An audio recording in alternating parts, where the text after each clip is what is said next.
Welcome to my channel. Thank you again for stopping by. Please remember to like and subscribe. And I'm going to go ahead and go over the short of what we're going to be up to today.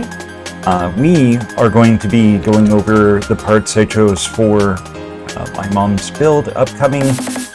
It helps to show a build on the channel, but it also helps her to get something other than what she has right now, which is running her cell phone as DeX.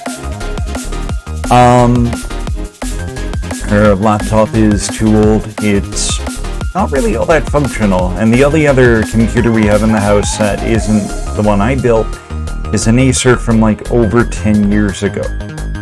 So I figured it was time to get her something that she could actually use and wouldn't flake out on her. So to do that, I needed Gen 4 speeds. That's something I really am kind of confused or don't really understand why AMD took that out on the 57 and 5600G. If you've ever used Gen 4 for just like general tasks, say loading Visual Studio or just running around on your computer, it's phenomenal.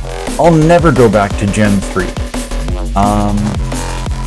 I got a Western Digital Blue for a friend, M.2, and it was the same as using this guy, this 3.5-inch hard drive. That kind of made me sad. So anyway, after that, I'm going to go over a quick channel update, nothing huge, so let's get started. So the tower we have here, I know it's DIY. I typically wouldn't buy like out of the norm, like not a Cooler Master Fantex, but I like my unique cases, and she really wanted something pink. So this was her choice. The 12600K is going to give her a system that is good at CPU-based tasks. Maybe not as good graphically or gaming, but she's not a heavy gamer. I want her to be able to go ahead and function if she ever, say, got the itch to do Photoshop or something else that was more CPU intensive. This is better for that with a 6, I think it's 6 P cores and 4 E cores. I'm reading that now, yes. The motherboard, oh my god. It has 4 mounting slots for M.2 drives, and they're all on the front. 3 of them are covered, 1's not. And the motherboard's a nice, almost entirely black. I went with Team Group's Delta RGB 16 gigabytes, 2 8 gig DIMMs. It's 3600 megs. I accidentally ordered 2 of them. I had a really kind of busy day at work. I was off. I thought I hadn't ordered RAM. I ordered RAM, but now I have 32 gigs, 4 8 gig DIMMs. So she'll have all 4 DIMM slots full with RGB Team Groups, and I just really like the way it looks.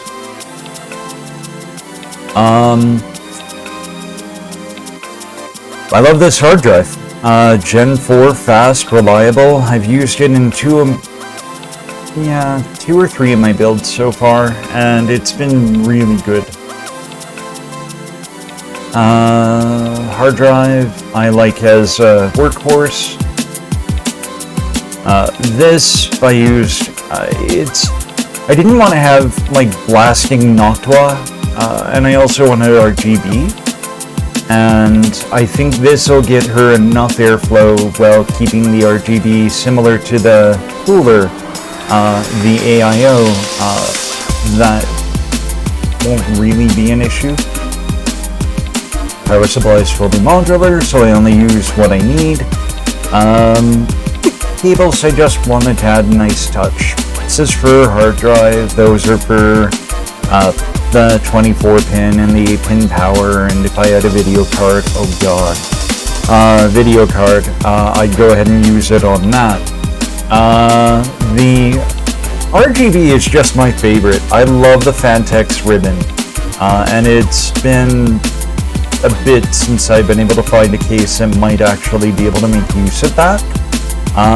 So I'm going to try that out in hers. I'm going to use the deep cool to flood anywhere else with extra light, and it's not horribly expensive. I will mention everything's in Canadian except for this, and even that I did the conversion online. So somebody came to me once when I showed a 5600G build, the processor. He said he was able to get his for $229. That's in American. When you are looking at it up here, we pay $292. So we pay a bit more for our hardware up here. So those $500 and $600 builds, you have to do the conversion for. They become $700 or $900 builds, depending on like what parts you're getting and how much they cost. These also in Canadian. I'm going to be grabbing later. I can't afford them now for this build, but I will be grabbing them when I'm off my co-op term and I'm back to making what I normally make. I just think it'd be really nice to have keyboard and mouse that matches color aesthetic of the tower. So I'm going to go ahead and call it there for the build spec. On to the channel update. I have been seeing at Memory Express GPU prices are getting a little bit better. It's not great.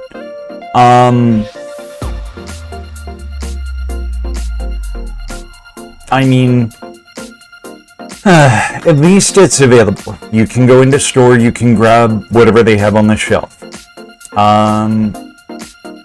But they are coming in. Best Buy's put them behind a $200 paywall. Until they become what they were, where I can go out and buy the lowest tier for, should be appropriately priced around $400 or $500. Like my 2060 was 480 something before everything hit the fan. So I'm still gonna primarily focus on APU builds and whatever other budget options.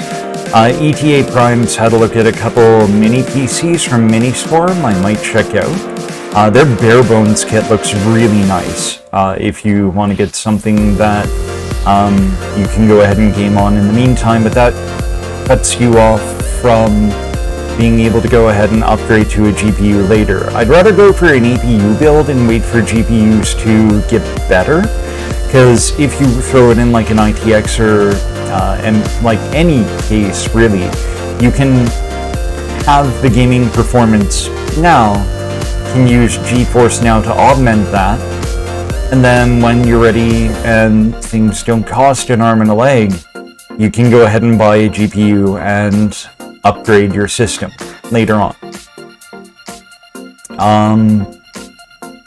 I will not be buying Newegg anymore. I have seen and I'll link to those videos in the description. I've seen the videos from Gamers Nexus, as well as the response from Linus Tech Tips and UFD Tech. There's a lot of hate, and it seems well deserved. I'm not going to get into the story just because down the chain I might get something wrong, but there are reasons why people are looking for alternatives. I hope Newegg gets their act together, but for now I'm not going to be buying there, and that means I'll lose access to some parts. I've been able to find the Team Groups RAM on Amazon, so maybe I'll switch to them, and a combination of them and Memory Express, but Newegg is definitely out for me. This is going to be my last build I build with them.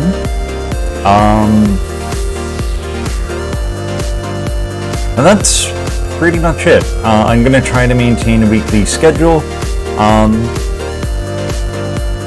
Thanks so much to you, those of you who have stopped by. I see the numbers going up. I see 94% are unsubscribed, which is fine. I'm like a munchkin channel at this point, and I've still got my day job. So I'm in it for the fun. I'm in it to soapbox and try to help as many people as I can, and then maybe if I do better down the line, then I can look at maybe moving full time. But not what I'm looking for here. I just want to be able to help people. So thanks so much to all who've watched. Please remember to like and subscribe. Also, feel free to comment. It does go a long way to help me figure out where I need to go with this channel, whether it be strictly content creation, which I'm going to be trying out some with the 12600K UHD 770, or if I should like do that and a blend of gaming. I do want to build a test rig down the line with whatever APU comes out. I have another build planned. I'm probably going to wait for the 7000 Series 8 processors to come out, because I want to see how their APUs do, like how their iGPUs do on the RDNA infrastructure. So yeah, I kind of lost track there. Short of it is, thanks for watching. Have a great night.